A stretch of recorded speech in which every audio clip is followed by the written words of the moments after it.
Nas profundezas de uma região remota, aninhado entre colinas sussurrantes e florestas densas, jazia um lago. Não era um lago comum. As lendas locais contavam histórias arrepiantes de suas águas, dizendo que possuíam o poder de transformar qualquer criatura que ousasse beber ou banhar-se nelas em pedra. Anos a fio, essa lenda manteve os moradores à distância, com o temor gravado em seus corações e a paisagem ao redor do lago permanecendo intocada, quase mística. Elias, um naturalista de idade avançada, mas com a mente afiada como uma navalha, ouviu essas histórias com um ceticismo divertido. Seus cabelos grisalhos e sua barba branca eram testemunhas de décadas dedicadas à ciência, à observação e à desmistificação do inexplicável. Ele era um homem de lógica, um devoto da razão, mas havia algo no tom das vozes dos aldeões, um medo genuíno e palpável que atiçou sua curiosidade. Elias sempre foi fascinado por mistérios que desafiavam a compreensão humana, e a lenda do lago petrificante era uma melodia irresistível para sua alma inquisitiva. Sua motivação não era apenas a curiosidade. Ele sentia uma responsabilidade inata de proteger a natureza, e se houvesse algo realmente perigoso, ele precisava entender. Determinado a desvendar a verdade por trás dos mitos, Elias montou sua modesta expedição. Com uma mochila cheia de equipamentos de coleta e análise, ele se aventurou em direção ao Lago Proibido. A caminhada foi longa e silenciosa, o ar pesado com a expectativa. Ao chegar às margens, uma visão gélida o aguardava. Ali, espalhados pela areia úmida e entre as rochas, estavam estátuas. Não eram obras de arte, mas sim os restos petrificados de animais. Um pássaro com as asas abertas em um voo eterno, um pequeno cervo congelado em um salto, um peixe com escamas endurecidas. A pele, os pelos, as penas, tudo havia se transformado em um material rochoso, com detalhes assustadoramente preservados. Seu ceticismo vacilou. A lógica científica que ele tanto prezava parecia desmoronar diante daquela realidade chocante. A comunidade local, ao saber da presença de Elias e de sua investigação, reagiu com uma mistura de medo e desconfiança. Para eles, o lago era sagrado e amaldiçoado, um lugar que não deveria ser perturbado. Os olhares lançados em sua direção eram carregados de apreensão. As palavras sussurradas, cheias de advertências sobre a ira do espírito do lago. Eles o viam como um intruso, um homem que desafiava a ordem natural das coisas, e reforçavam as superstições com histórias ainda mais sombrias. "Deixe o lago em paz, velho", resmungou um pescador, seus olhos fixos e perturbados. Ele não gosta de ser incomodado. Mas Elias não era facilmente dissuadido. Quanto mais ele observava os animais petrificados, mais uma intuição incômoda o assaltava. Havia algo de artificial na perfeição da petrificação. Não parecia um processo geológico natural. Em uma de suas explorações mais detalhadas, ele notou uma pequena marca, quase imperceptível, na base de uma das estátuas animais. Era um símbolo, gravado no material petrificado, que parecia ser uma assinatura. A petrificação podia não ser natural, mas sim o resultado de uma intervenção humana. A revelação de que alguém estava manipulando o ambiente, explorando as crenças locais, gelou seu sangue. A urgência de sua investigação aumentou dramaticamente quando a tragédia atingiu a comunidade. O cão de caça de um dos moradores, um animal leal e querido, foi encontrado petrificado perto da trilha que levava ao lago. O lamento do dono ecoou pelas colinas, transformando a desconfiança em pânico. A busca por respostas de Elias deixou de ser apenas uma questão científica para se tornar uma corrida contra o tempo. Perto do local onde o cão fora encontrado, Elias localizou um objeto incomum, meio enterrado na terra úmida. Era um pequeno cilindro metálico, liso e frio ao toque, com inscrições que ele não conseguia decifrar. Não parecia ser algo que pertencesse à natureza. Seria uma tecnologia desconhecida? Uma substância misteriosa? A pergunta pairava no ar, pesada e inegável. Quem estava por trás de tudo isso? Aquele cilindro metálico se tornou a peça central da investigação de Elias. Ele o analisou com uma lupa de joalheiro, tentando decifrar as inscrições enigmáticas, mas sem sucesso. A substância, ou a tecnologia que ele representava, era totalmente alheia ao seu conhecimento. Ele coletou amostras dos animais petrificados, raspando cuidadosamente pequenas porções, na esperança de que uma análise mais aprofundada revelasse a composição química e, consequentemente, a origem do fenômeno. Cada dia passado no lago reforçava sua convicção de que não se tratava de um mistério sobrenatural, mas de uma manipulação orquestrada. O cheiro metálico e levemente adocicado que por vezes pairava no ar, imperceptível para a maioria, era uma pista sutil, mas constante.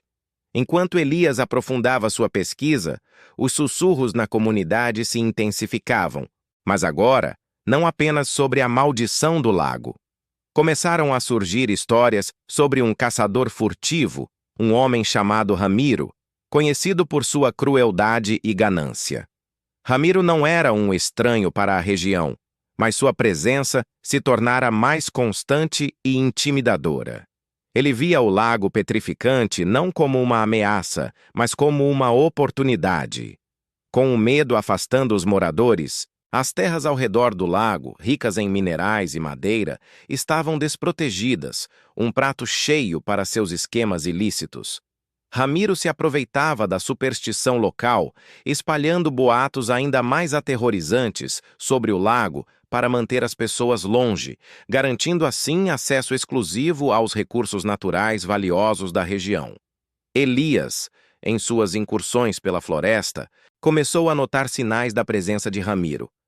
Armadilhas rústicas, árvores derrubadas de forma ilegal e a carcaça de um animal selvagem, petrificada, mas com marcas de tiro. Ficava claro que Ramiro não só sabia sobre a petrificação, como também a estava usando a seu favor. A fúria de Elias cresceu.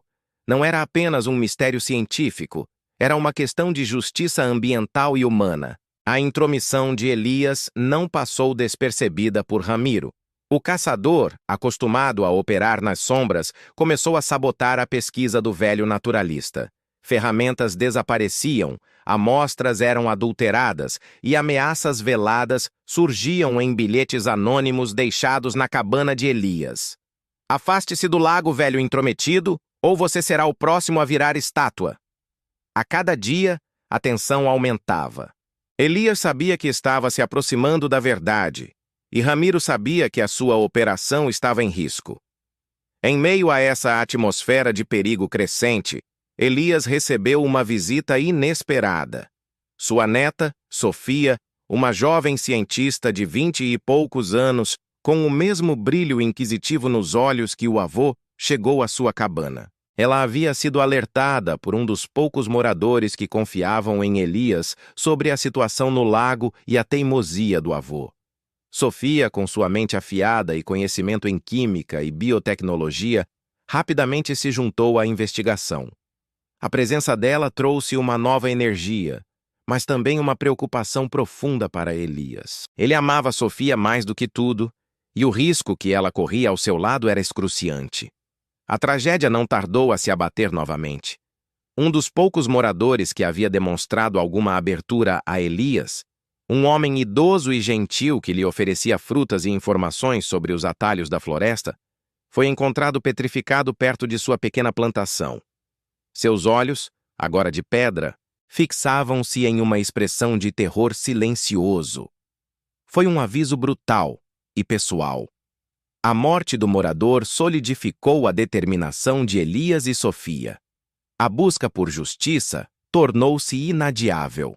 Com a ajuda de Sofia, que utilizou um pequeno drone de observação, eles finalmente localizaram o esconderijo de Ramiro. Era uma estrutura camuflada nas profundezas da floresta, perto de uma nascente termal. A visão os chocou. Não era apenas um acampamento de caça, mas um laboratório improvisado, cheio de equipamentos químicos e tanques borbulhantes. Garrafões de um líquido viscoso e esverdeado, semelhante ao que haviam encontrado no cilindro, estavam empilhados.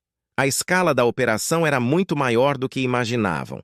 Enquanto observavam, uma figura corpulenta emergiu do laboratório. Era Ramiro, com um sorriso cruel no rosto. Subitamente, um galho estalou sob os pés de Sofia. O caçador ergueu a cabeça, seus olhos fixando-se na direção deles. Elias e Sofia estavam encurralados. O confronto era inevitável. Ramiro, com um sorriso distorcido e a arma em punho, emergiu da floresta, seus olhos perfurando a escuridão em direção a Elias e Sofia. Não havia como escapar. Então, o velho e a menina intrometida decidiram vir me visitar. Zombou ele, a voz carregada de escárnio. Devo dizer que estou impressionado com sua persistência, mas aqui a curiosidade mata. Elias, com o coração batendo forte, mas a mente lúcida, posicionou-se ligeiramente à frente de Sofia, tentando protegê-la. Isso acaba aqui, Ramiro, disse Elias, sua voz firme apesar da idade. Você não vai mais destruir este lugar, nem ferir mais ninguém. Ramiro riu, um som áspero que ecoou pela floresta silenciosa. Destruir? Eu estou apenas corrigindo um erro. Esta comunidade me virou as costas, me expulsou como um cão sarnento. Agora, eles verão o preço de sua hipocrisia.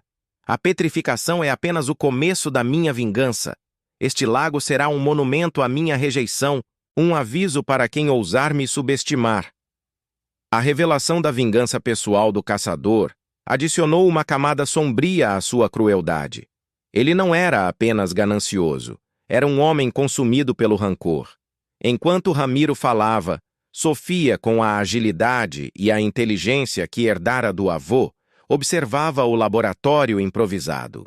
Seus olhos esquadrinhavam os equipamentos, procurando um ponto fraco, uma forma de desativar a operação. Ela notou um painel de controle improvisado, com fios expostos e um grande botão vermelho. Era arriscado, mas era a única chance.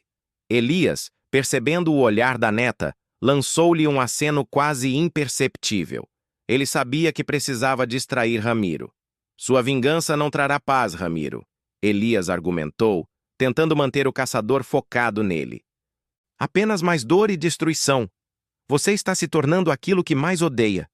Ramiro, enfurecido pelas palavras, avançou, a arma apontada. Foi o momento que Sofia esperava. Com um movimento rápido, ela se esgueirou para trás do caçador e, com toda a sua força, lançou-se em direção ao painel. Ramiro, percebendo o movimento periférico, girou, mas já era tarde. Sofia apertou o botão vermelho com um grito de determinação. Um chiado alto encheu o ar quando os equipamentos começaram a desativar, e o líquido esverdeado nos tanques borbulhantes começou a diminuir. Ramiro, furioso, disparou a arma. Elias, sem hesitar, jogou-se na frente de Sofia. A dor lancinante perfurou seu corpo, mas ele não se arrependeu.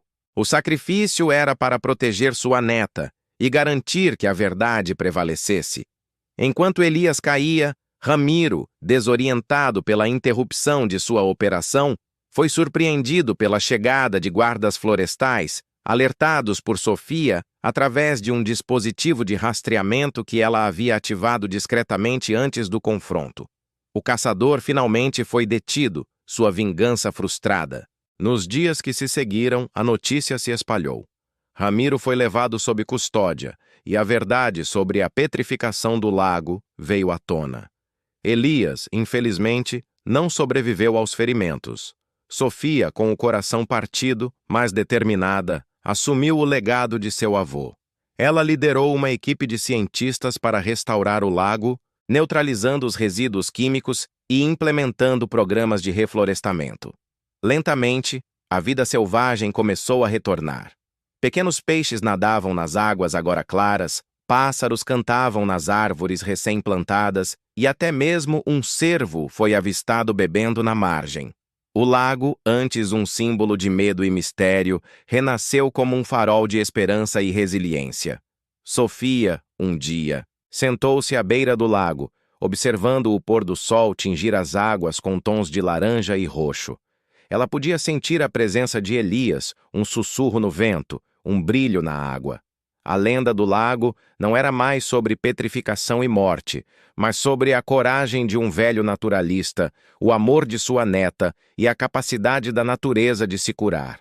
O legado de Elias viveria para sempre, gravado não em pedra, mas na vida vibrante que ele havia lutado para proteger.